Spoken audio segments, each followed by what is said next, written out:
الله وبركاته. الحمد لله نحمده ونستعينه ونستغفره ونؤمن به ونتوكل عليه.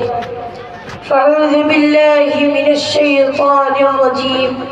بسم الله الرحمن الرحيم. وقال الله تبارك وتعالى في الكلام المجيد والفرقان الحميد: إن هذا القرآن يهدي للتي هي أقوم ويبشر المؤمنين. صدق الله مولانا العظيم وصدق رسوله النبي الكريم، ونحن على ذلك لمن الشاهدين والشاكرين، والحمد لله رب العالمين. ایک ایک آیت قرآن کی تلاوت کرنا، جان پر کھیل کر اظہار صداقت کرنا. جنگ والے نے بتایا کہ بزمان جرأت، زندگی کیا ہے تمنا شہادت کرنا. اس نے جو لفظ سرے سینہ صحرا لکھا، مٹ سکے گان ہواؤں سے کچھ ایسا لکھا. اس نے ایمان سے چمکتی ہوئی پیشانی پر خون سے اپنے صحابہ کا قصیدہ لکھا. میرے واجب الاحترام قابل صدر محترم علماء کرام، آج کا میرا موضوع قرآن اور صاحب قرآن ہے.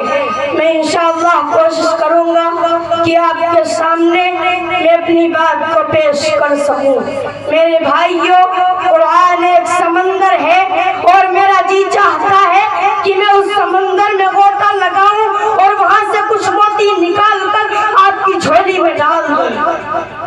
میرے بھائیوں، قرآن اور صاحب قرآن یہ دو علیحدہ موضوع ہے.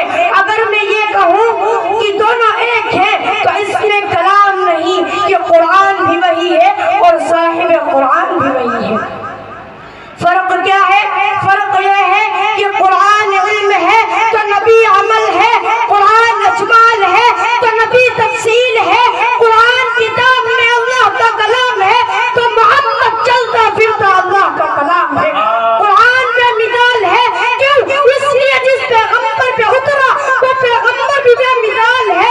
قرآن لازوال ہے، اس لیے جس نبی پہ اترا وہ نبی بھی لازوال ہے. قرآن کو پڑھ کر کوئی تھکتا نہیں، محمد کو دیکھ کر کوئی تھکتا نہیں. بے شک سبحان اللہ. میرے بھائیوں، دنیا میں جتنی کتابیں پڑھتے ہو، AMA کی کتاب ہے، BA کی کتاب ہے، اسی طرح پرائمری کا نصاب ہے. ایک آدمی کہتا ہے میں نے تیسری جماعت کی کتاب پڑھ رکھی ہے، ایک آدمی کہتا ہے نہیں حضور کی سیرت پڑھو، دوسرا آدمی کہتا ہے نہیں میں تو جغرافیہ کی کتاب پڑھوں گا، تیسرا آدمی کہتا ہے نہیں میں تو تاریخ اسلام پڑھوں گا، چوتھا آدمی کہتا ہے نہیں میں نے تو وہ کتاب پڑھ رکھی ہے. ایک کتاب کو تو پڑھتا ہے، دوسری مرتبہ تیرا جی نہیں چاہتا، دو مرتبہ پڑھتا ہے، تیسری دفعہ اس لائبریری میں بند کر دیتا ہے. تو لائبریری میں جاتا ہے، وہاں کرایہ خرچ کرتا ہے اور کہتا ہے مجھے ایک کتاب چاہیے، تو اس کتاب کو پڑھ لیتا ہے، واپس کر دیتا ہے. دنیا کی کوئی بھی کتاب دوبارہ نہیں پڑھتا، سیبارہ نہیں پڑھتا، لیکن ایک ہی ایسی کتاب ہے جس کا پہلی مرتبہ بھی وہی مزہ، دوسری مرتبہ بھی وہی مزہ، تیسری مرتبہ بھی وہی مزہ، اور اگر 40 مرتبہ پڑھے پھر بھی وہی مزہ. منبر پہ سنے تو بھی وہی مزہ، تراویح میں سنے مزہ وہی ہے، نفلوں میں سنے مزہ وہی ہے، تسبیح میں سنے تو مزہ وہی ہے، قاری پڑھے تو مزہ وہی ہے، حافظ پڑھے تو مزہ وہی ہے. قرآن کو پڑھتے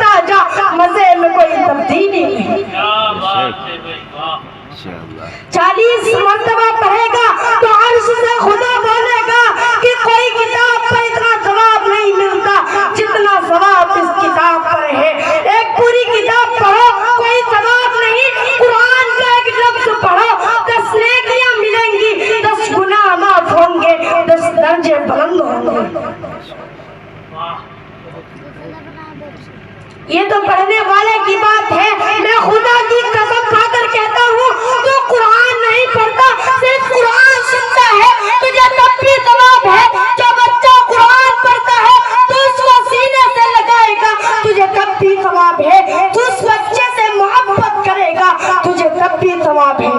تو بچے کو چھوڑ دے جس تپائی پہ قرآن رکھا جاتا ہے تو وہ تپائی بنا کر دے دے گا تجھے تب بھی ثواب ہے۔ تو غلاف بنائے گا تجھے تب بھی ثواب ہے۔ میرے بھائیو قرآن بے مثال ہے، میرے بھائیو قرآن بے مثال ہے۔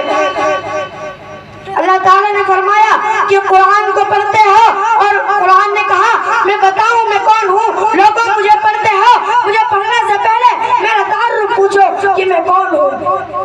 پورا قرآن پڑھ جاؤ، کہیں ایسا نہ ہو کہ بعد میں پتا چلے کہ اسے تو بدل دیا گیا، بعد میں پتا چلے کہ اس کا تو سارا حصہ بدل دیا گیا، بعد میں پتا چلے کہ اس کے تو کئی حصے نکال دیے گئے۔ اس شاعر کے ساتھ میں اپنی تقریر کو ختم کرتا ہوں کہ علم و تہذیب و تمدن کا قرینہ ایک طرف، علم و تہذیب و تمدن کا قرینہ ایک طرف، ساری دنیا ایک طرف، شہر مدینہ ایک طرف، 30 پارے قلب کے جزدان میں محفوظ ہیں، سارے سینے ایک طرف، حافظ کا سینہ ایک طرف۔ وآخر دعوانا الحمدللہ رب العالمین۔